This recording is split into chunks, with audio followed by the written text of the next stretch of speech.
aparatını elektrik cərəyanına qoşuruq bu vəziyyətdə. Üzərində dayanılır. Aparatın təmas etməlidir. Demək bu boşluq hissəyə dayanmalıdır. Bu diş hissə boşluq hissəyə dayanmalıdır. Ayaqları tam sərbəst yerləşdiririk. Baş barmaqlar arasında bax bu diş hissə yerləşməlidir. Yerləşdiririk və işə salırıq. Deməli ilk başlayanda 3 dəqiqədən başlayırıq. Üzərində bu vəziyyətdə dayanır 3 dəqiqə. 3 dəqiqədən sonra üzərindən düşdükdən sonra mütləq 1 stəkan ilıq su içilməlidir.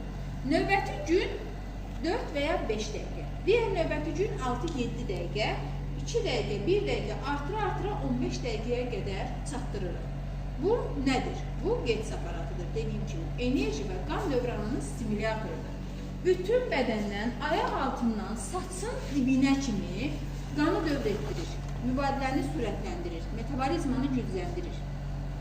Artıq çəkidən azad edir, qaraciyər yağlanmasına effektiv təsir göstərir və eyni zamanda prostatında durğunluğu, problemi olan bəylər bu cihazı üzərində əyləşə bilərlər.